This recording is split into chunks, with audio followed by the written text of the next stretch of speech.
I've lost it all. I'm kidding. I didn't lose anything. But if I did, what would I do in 2026? Which cameras would I get? This is the Fuji edition.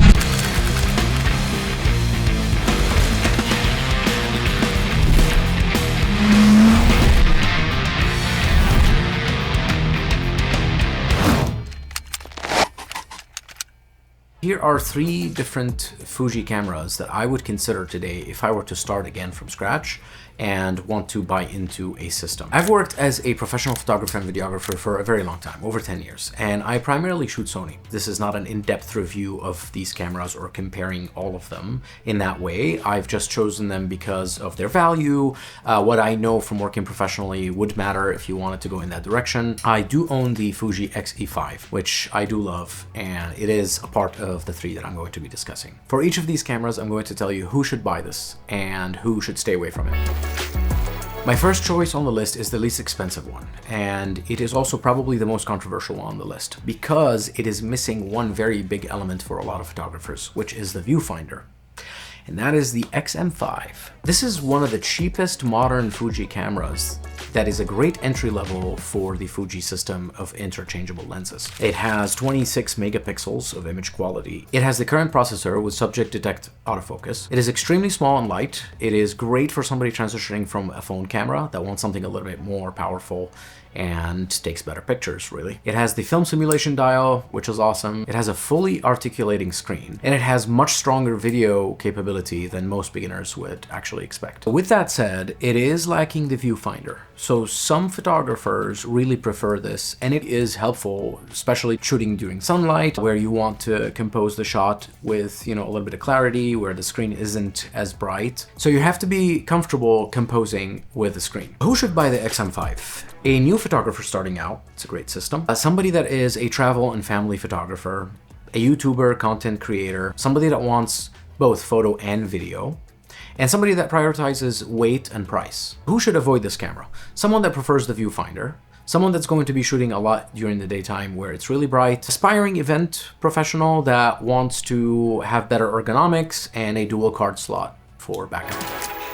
A quick note about the viewfinder.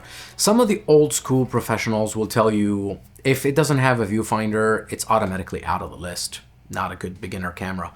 I kind of disagree. Especially nowadays, if you're coming from a phone, you already know how to compose just looking at your phone. So this would not be a big transition. But to each his own, everybody prefers different things. So you might want to go to the store, check them out, take a few shots of each of these cameras and see which one you actually prefer at the end of the day, because you are the one that should make the decision. The smartest purchase on paper isn't always the camera that you're going to actually fall in love with. So this brings me to this baby right here, the X-M5. Despite me owning the Sony professional cameras like the A7 IV and the FX3, I ended up buying the X-M5 from Fuji for a couple of reasons. The first one was that I wanted to get into the Fuji system because I love their designs and I love their color science, as well as I was intrigued by the film simulation. This camera attracted me because of how it looked, the size of it, the weight of it, and the capability of it. It has IBIS, it has a 40 megapixel sensor, it has eye detect, autofocus. It is one of the newest sensors. I bought this camera primarily because I wanted a daily carry, something that I could take around, love shooting with, and is not a burden to carry around. I am loving it more and more. The more I look at it, even when it's sitting there, the more I want to grab it. Anything that will make you want to grab your gear and go out and be creative and inspire you to do so is a plus. Now, I made a video explaining why I got the X-M5 instead of the X-105, which is a very famous, Fuji camera, the TikTok camera or whatever. There's a video right here or right here that I will link, and that explains why I got this one instead of that one. Who should buy the X-M5? If you wanted a compact rangefinder style design, if you wanted the 40 megapixel sensor with IBIS, if you want a interchangeable lens system that is compact, if you want the film simulations of Fuji, obviously this is a great thing with a film simulation dial. If you want something easy to carry around town, in the car, anywhere you go, and it makes photography feel a little bit more personal than just occupational. And of course, someone that wants the viewfinder in an EVF style body.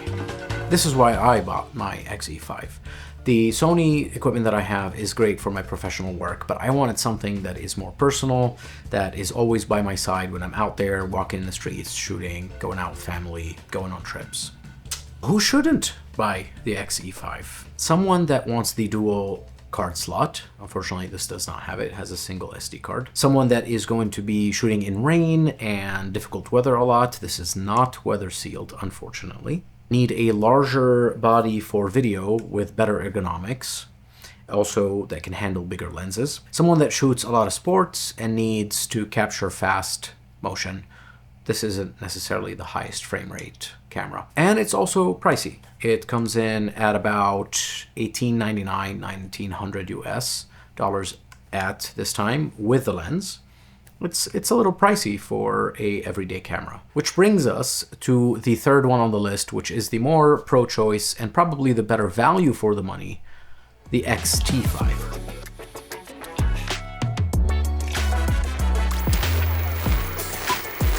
Honestly, around the same price of the X-T5, you're not buying this one for its specs compared to the X-T5.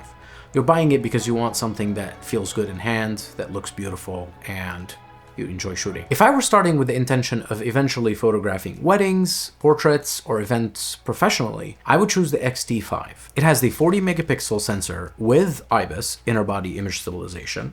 It has better ergonomics for longer period of shooting in the day. The body style fits bigger lenses. It has the dual slots for SD cards for those projects that you cannot repeat certain shots, such as weddings. It has a larger battery and it is weather sealed.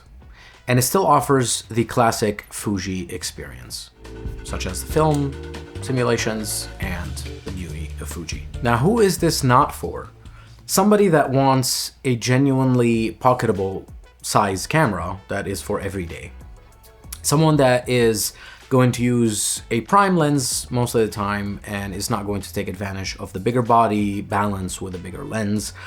Someone that is a casual photographer and does not think that they are going to go in the professional direction. Someone that films themselves a lot and wants that articulating screen. You are a primarily video creator rather than a photographer. Someone that already owns the X-M5 and only wants better image quality. The X-T5 and the X-M5 share the exact same sensor, so you're not going to get that insane boost of image quality when you go from one to the other. It's more so the actual physical attributes to it. The better ergonomics for the X-T5, the dual card slot, weather sealing, better balance with bigger lenses, that kind of thing. The moment somebody pays you to take photographs of their wedding, the dual card slot stops becoming a bonus. It becomes a necessity. The bride does not care that, oh, the SD card getting ruined is very rare. It only has to happen once for them.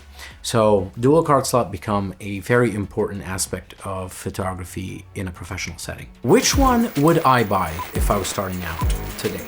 If I were a complete beginner with a limited budget, I would buy the X-M5 and put the savings toward a good lens. If photography were personal, street photography, family, documenting everyday life, I would go with the X-M5. If I were starting with the clear intention of becoming a working photographer, I would get the X-T5. The professional features won't make your photography more creative, but they will give you a more dependable camera when the photographs start to matter to someone else.